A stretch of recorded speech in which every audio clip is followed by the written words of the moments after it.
Bismillahirrahmanirrahim. Alhamdulillahirabbil alamin. Sallallahu wasallam ala Muhammadin wa ala alihi washabihi tabi'in. Amma ba'd. Alhamdulillah hari ini kita lain betul dari yang lain. Kita punya sembang santai podcast Aku Islam dalam Ramadan, Ikram Setiausaha kali ini memang lain sebab kalau ikutkan kita dalam susunan tetamu kita ada 3 orang ataupun 3 orang yang wanita yang dah lepas, tapi semuanya anjak semua anjak ke belakang. Jadi kita kali ni yang pertama lah, kita punya tetamu kita daripada wanita, iaitu Datin Wan. Boleh perkenalkan diri dulu? Dengan diri sikit. Bismillahirrahmanirrahim. Assalamualaikum warahmatullahi wabarakatuh. Ustaz sihat hari ni? Ya, Alhamdulillah. Okey, Kak Wanus ya. Ada title Datin Wan, tapi prefer ahli-ahli ikram kita panggil Kak Wan. Walaupun senior setahun 2 daripada Kak Wan. Dan kalau parents panggil Kak Wan Teacher Wan. Teacher Wan, okey. So Kak Wan graduate UKM Matematik. Lepas grad terus pergi UK, pergi Ireland sebenarnya.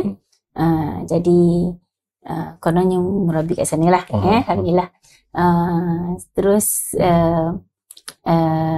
balik Malaysia. And then sampai sini.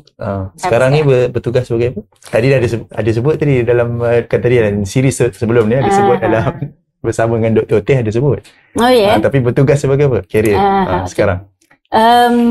Masa after grad Kak Wan terus pergi Ireland. Tapi tolong husband lah actually untuk membina sekolah Muslim Mission School in Ireland. Okay, so jadi masa tu jadi chairperson untuk PIBG dia, Parent Association. And then lepas tu balik Malaysia, mula-mula jadi guru tadika dekat Adni. Sebab anak tak pandai cakap Melayu, kena hantar luar sekolah Inggeris kan. Okay, lepas tu Alhamdulillah sama-sama membina sekolah Al-Amin Wilayah Persekutuan atau Al-Amin Masuk Maju. Dan masa kita nak buka sekolah tu, kita kata kena ada tadika lah. So pendidikan ni dia kena start pada kecil kan. Dan Alhamdulillah sekarang pengetua sekolah menengah usahawan. Sekolah menengah sekarang. Smart sekarang ni sekolah menengah agama. Agama Riyadatul Amal.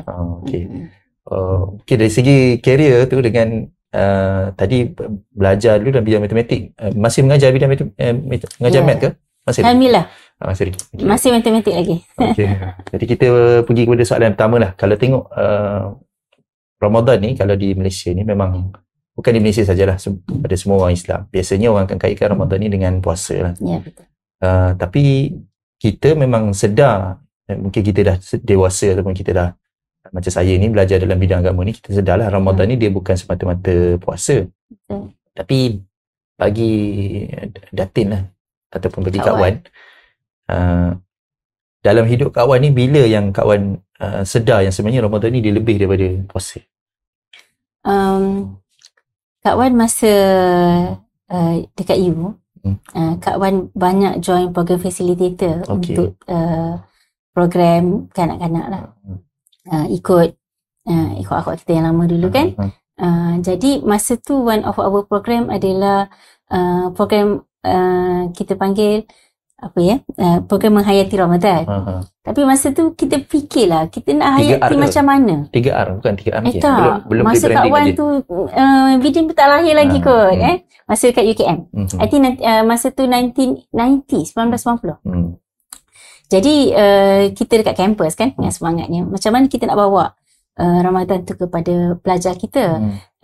Dan masa tu kita cuba nak bawa untuk 10 malam terakhir. Tapi masa zaman dulu tak sama sekarang kan. Jadi mungkin cerita pengalaman dulu tu, kita susah nak bawa pelajar pergi masjid. Sebab pukul 10 dah tutup. Kita tak ada tempat nak bawa itikaf. Kalau kita duduk, orang kata kita tak boleh lah, dia tak bagilah. Memang tak bagi. Especially bila kita bawa budak. Tapi tahu pula dari segi fadilat itikaf tu semua dah tahu. Maksudnya pengetahuan tu ada ya. Okey, pandai korek Okey, arwah nenek Kak Wan kan, yang belah Terengganu ni, dia orang daripada Patani lah. Dia orang konon ada ni lah kisah-kisah kat belakang tu. Jadi kita orang memang daripada kecil nampak arwah tu dengan arwah nyang kami memang malam kalau Ramadan tu memang dia hidup.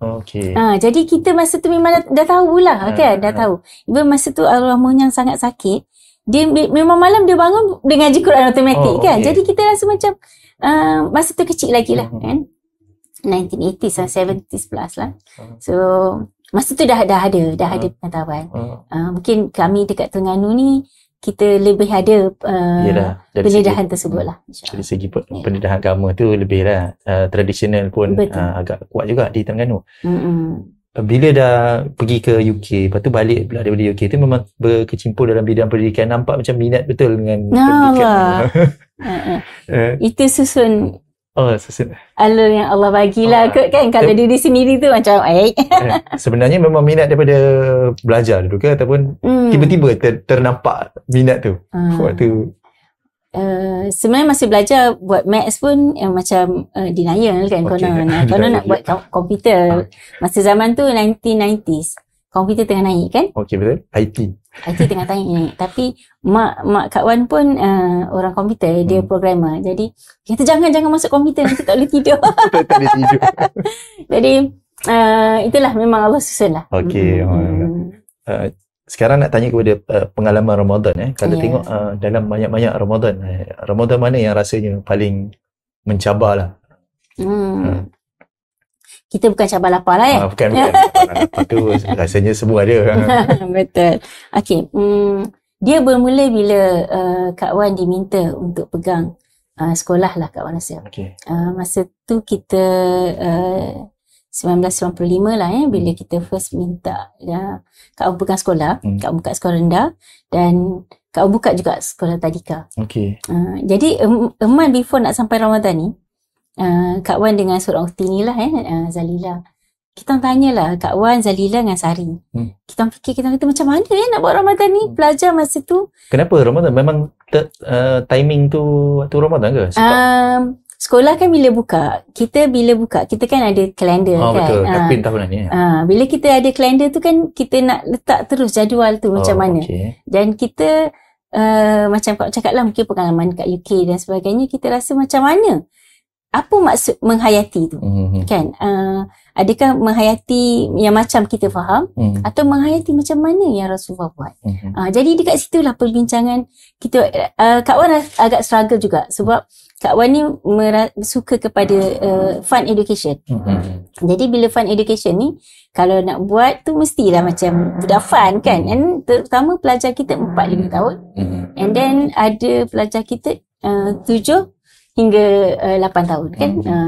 Jadi dekat situ pastinya lah kalau yang ustaz kata 10 malam terakhir dengan qiyamnya, iktikafnya kan. So kita kata boleh, kita boleh try buat, tapi kita nak buat macam mana kan. Jadi I think masa tu Kak Wan banyaklah bincang. Mungkin yelah orang paling dekat suami lah kan. Kita bincang sebab husband pun banyak terlibat dengan education semasa dekat UK. Kita bincang macam mana kita nak letak anak-anak ni tak merasakan Ramadan ni susah macam Kak rasa dulu lah kot kan. Mungkin pendidikan zaman dulu kita 4 tahun dah kena puasa, penat kan, kita rasa tiring kan. But macam mana kita nak tanam dekat pelajar tu. Itulah Kak Wan rasa masa tu daripada first Ramadan tu kita rasa macam mana nak buat ni, macam mana nak buat ni.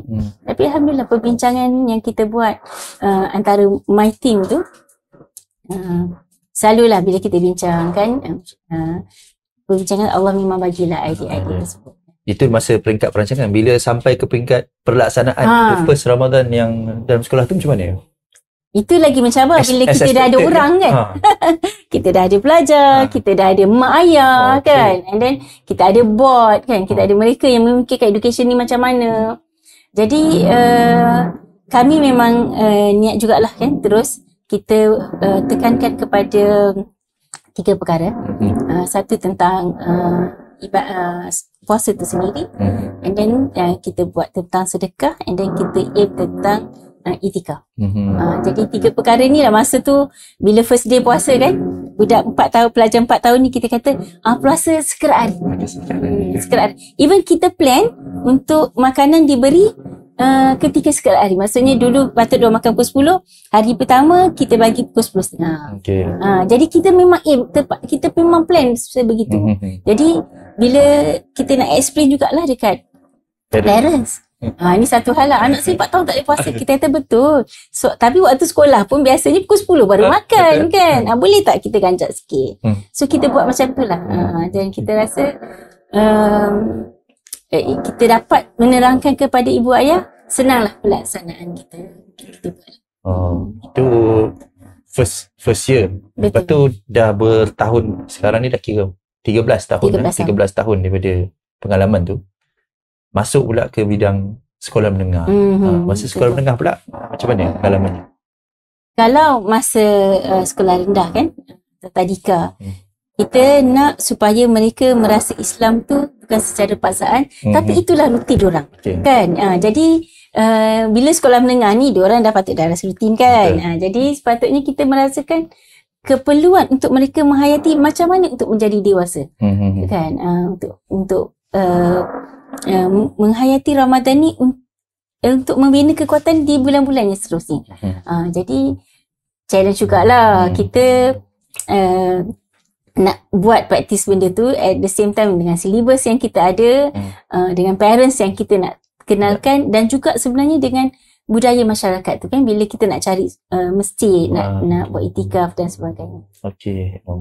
Ada tak macam pengalaman ataupun cerita-cerita yang menarik lah semasa menjalankan perancangan-perancangan Ramadan ni? Kita bila merancang tu senang kat orang rasa kan. Kita dah cari, boleh Google, boleh tanya orang, boleh tanya alim ulama kan, boleh tanya ustazah. Tapi bila waktu nak praktis kan, last year lah kita ada seorang pelajar, dia tingkatan 4 baru masuk. Okay. Memang jadi, terima kan? Memang terima. Kita terima. Dia daripada sekolah ni kan? Daripada sekolah agama, tapi bukan sekolah kita lah kan. Tingkatan 4 baru masuk. Dan dia shock lah, terkejut sebab pengamalan kita lain, cara kita lain. Dan dia nangis. Dia nangis. Kita pun bila pelajar nangis, kita automatic call parents. Tapi kita silap, kita tak menghayati kenapa dia nangis. Actually dia nangis sebab dia rasa, ya Allah, ini ke Ramadan yang sepatutnya. Kita ingat dia takut tidur tikau. Jadi mungkin salah guru lah juga kan, salah kami juga. Tapi bila mak dia datang, mak dia pun tergelak lah dengan kita. Kan? Dia kata, Masya Allah, anak dia dapat merasakan keindahan Ramadan bersama dengan. Wah, menarik lah pengalaman tu. Alhamdulillah. Okey, ni soalan dari segi kenapa ataupun apa yang menjadi push factor tu bila memilih untuk menekankan Islam, menerapkan nilai-nilai Islam ni melalui sekolah. Kenapa pilih macam tu?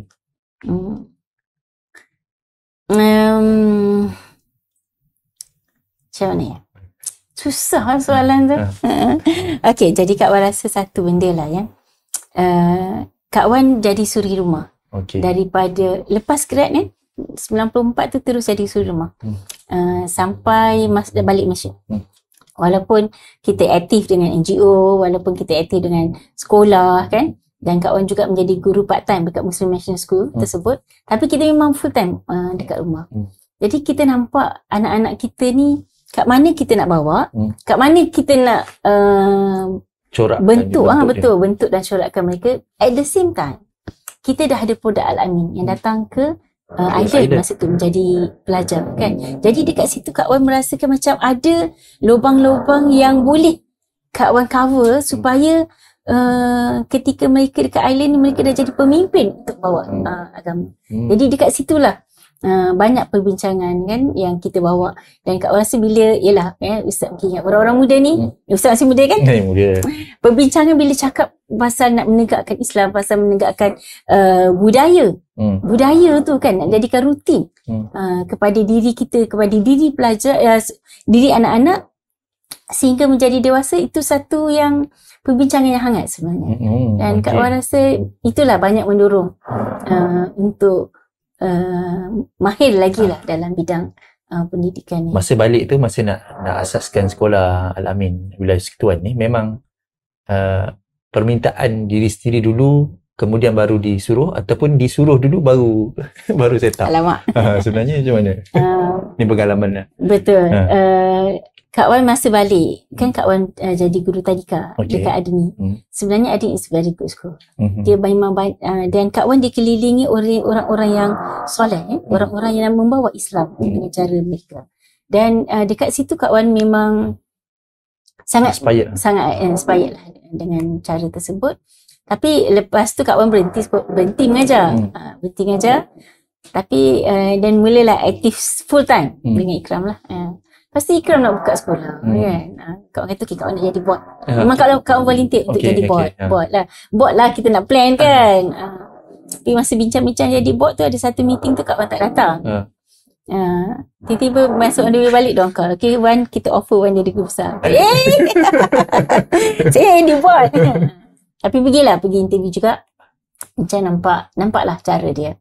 Nampak macam maybe ini yang Allah letakkan supaya idea kita yang kita dah serap kepada anak-anak kita dengan kelompok kita mungkin untuk disebarkan kepada Kalau tengok memang antara cabaran lah kalau di Malaysia ni adalah mindset, atau lagi satu kita nak mendidik anak tapi kita ada ibu bapa dia juga yang ada dia punya mindset ataupun mentality yang dia nak anak dia menjadi macam mana kan, ataupun bukan dia nak, dia rasa itulah dia Islamnya kan. Dari segi Islam yang bukan terhad pada amalan, pada ibadat, pada puasa ni, macam mana Kak Wan terapkan? Nak menyedarkan kalau boleh parent lah yang Islam ni bukan semata-mata ritual lah, bukan semata-mata ritual, dia sebenarnya lebih luas daripada tu. Alhamdulillah Kak Wan ni jenis banyak cakap sikit, suka jumpa orang Bila first kita buka sekolah tu, kita memang Kak Wan memang banyak jumpa parents. Memang cakap, Kak Wan rasa kita buat macam ni macam mana? Dan sebab masa tu sekolah tak ramai lagi, baru darjah 1 dan darjah 2 je ada. Masa mula-mula the first year. Sebab kalau masa first year tu kita kena letak quality standard kita kan. Jadi kita banyak bincang. Sampai sebenarnya parents cadangkan buat tabung. And then kebetulan my care bagi tabung kan. Jadi sebenarnya benda idea-idea yang parents ada ni, kita cuba sama ada kita terapkan atau cuba perbaiki dengan cara yang lebih halus lah. Dan Kak Wan rasa dekat situlah Alhamdulillah interesting, parents yang masuk Al-Amin ni mereka yang sedar mereka nak anak mereka baik kan, dan diorang ada idea sendiri. Tapi bila kita dapat bincang dan borak dan meletakkan idea kita bersama dengan perancangan yang rapi cuma masa first Ramadan tu kita iktikaf, tapi iktikaf kat sekolah lah darjah 1, darjah 2 iktikaf kat sekolah. Malam tu kita main mercun. Bukan tahunan ke? Ini macam terima first time. Masa tu waktu pertama parents bila kita dah malam pertama tu, ramai parents datang tau, kata macam yelah nak tengok anak kan, anak nak tinggal baru darjah 1, darjah 2 kan. So kita main mercun.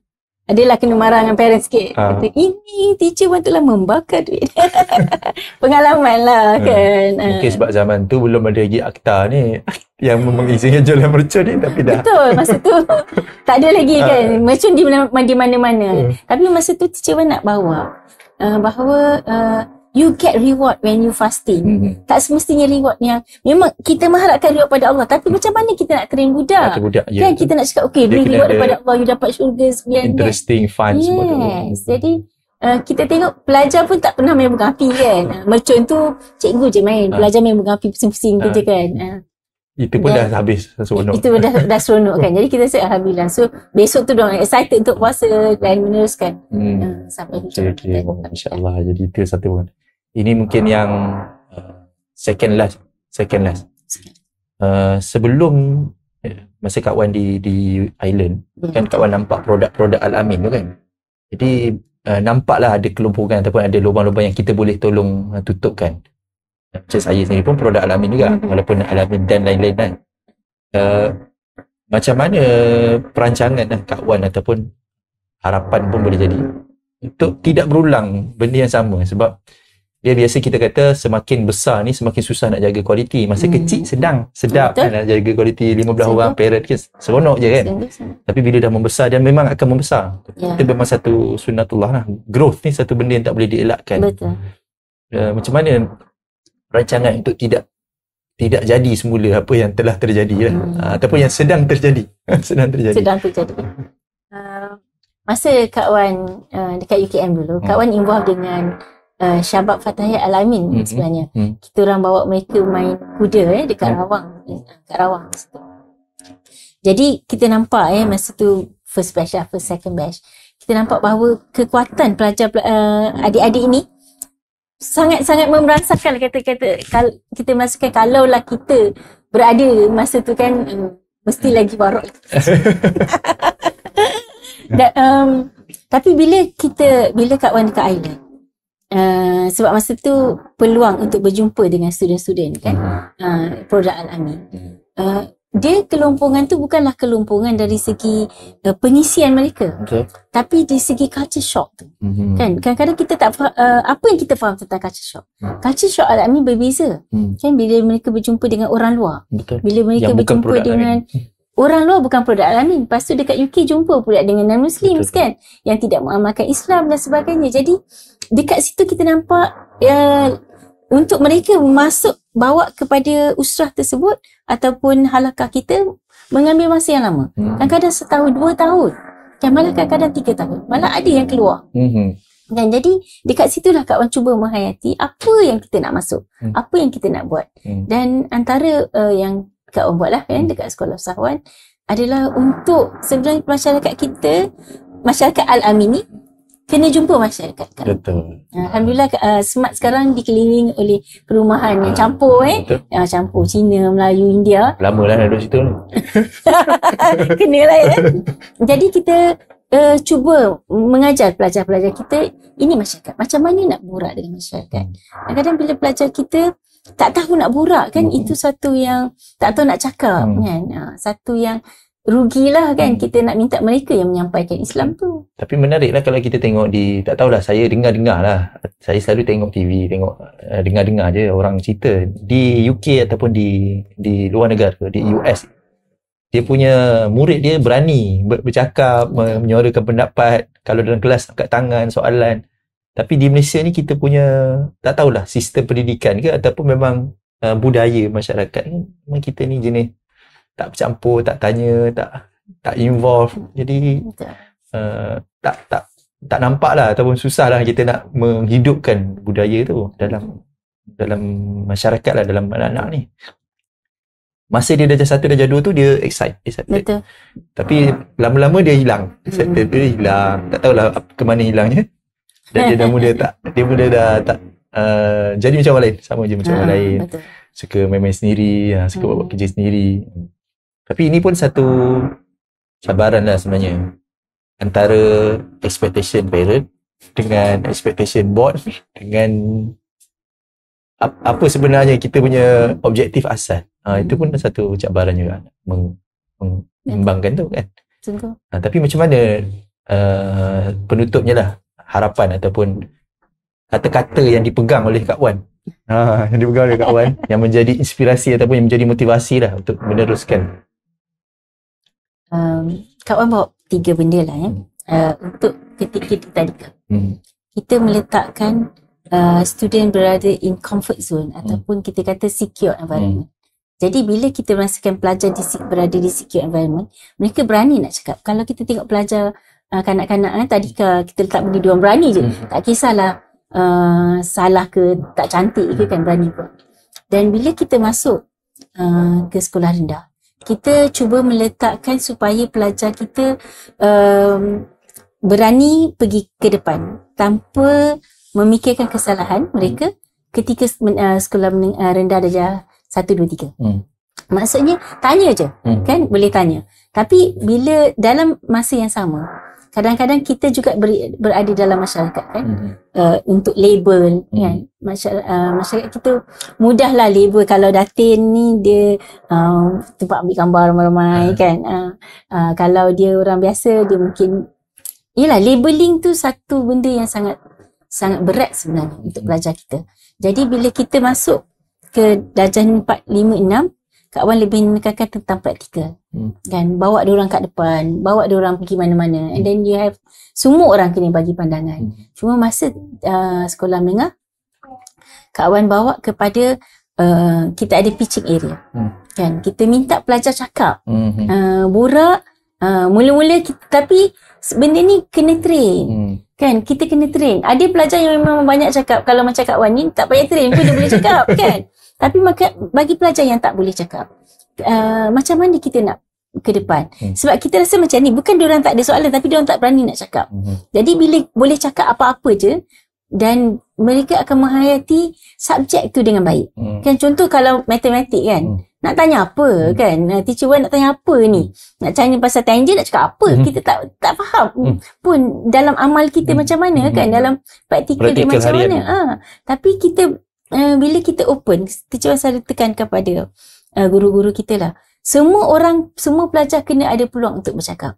Kan, jadi dekat situ kita cuba bawa satu sikap bahawa people make mistake, but you didn't make it twice at the same mistake.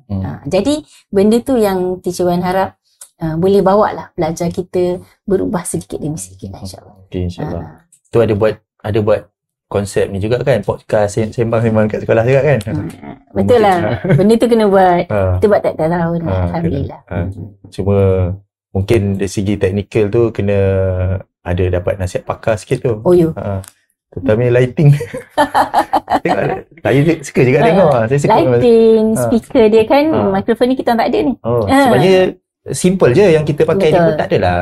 Bukanlah ribuan ringgit pun. Tapi kena tahu kat mana nak guna, dekat mana. Betul. Di mana diletakkan tempatnya. Jadi insyaAllah.